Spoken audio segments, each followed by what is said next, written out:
રાવપુરા મચ્છીપીટ વિસ્તારમાં છેલ્લા 15 દિવસ પહેલા એક ભૂવો પડ્યો હતો। ત્યારે આ ભૂવાની કામગીરી દરમિયાન પાણીની લાઇનમાં લીકેજ સર્જાતા પાણીનો ફુવારો ઉડ્યો હતો। ઉનાળાની સિઝનમાં વડોદરાના અનેક વિસ્તારમાં લોકોને પીવાનું પાણી નથી મળી રહ્યું। લોકો પાણી માટે વલખા મારી રહ્યા છે અને વડોદરા મહાનગરપાલિકા દ્વારા અનેક વિસ્તારોમાં ટેન્કરો દ્વારા પાણી મોકલવામાં આવી રહ્યું છે। ત્યારે વડોદરા શહેર મચ્છીપીટ વિસ્તારમાં આવેલ છેલ્લા 15 દિવસ પહેલા ભૂવો પડ્યો હતો। ત્યારે વડોદરા મહાનગરપાલિકાના કોન્ટ્રાક્ટરો દ્વારા હલકી ગુણવત્તાની કામગીરી કરી જતા યોગ્ય રીતે સમારકામ ન કરવામાં આવતા આજે ભૂવાની કામગીરી કરતા પાણીની લાઇનમાં લીકેજ થતાં પાણીનો ફુવારો ઉડ્યો હતો। પાણીની લાઇન લીકેજ થતાં જ હજારો ગેલન લીટર પાણીનો રોડ ઉપર વેડફાટ થતો જોવા મળ્યો હતો। વડોદરા મહાનગરપાલિકાના કોન્ટ્રાક્ટરો દ્વારા યોગ્ય રીતે કામગીરી કરવામાં આવે તો વડોદરાની જનતાના રૂપિયાનો વેડફાટ ન થાય અને લોકોને સમયસર પાણી મળી રહે, પરંતુ પાલિકાના ભ્રષ્ટ અધિકારીઓ દ્વારા યોગ્ય રીતે કામગીરી ન કરતા સમસ્યા ઉદ્ભવતી હોય છે।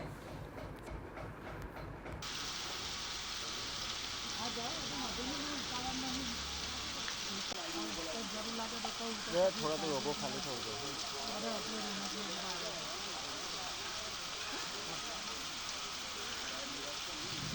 कारीबाग विस्ताરમાં ડામર રોડ પર બની ગઈ રોડ પર ડામર બની ગયો લાખો રૂપિયાનું જનતાના ટેક્સનો દુરુપયોગ થાય છે ને અવારનવાર ભૂવા।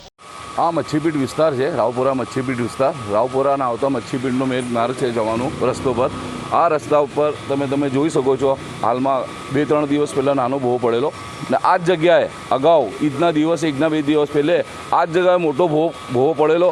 8 થી 10 દિવસ કામ ચાલુ કરેલું એ લોકોએ, એ પૂરી નહીં ગયા। આના પછી તમે જોઈ શકો છો અહીંયા પાઇપ પણ ફાટી ગઈ છે અને મોટો ભૂવો પડેલો છે। અવારનવાર મચ્છીપીટ વિસ્તારમાં ભૂવા પડે છે। 2 થી 3 મહિનામાં 4 થી 5 ભૂવા પડે છે, વિશાળ ભૂવા પડેલા છે અહીંયા।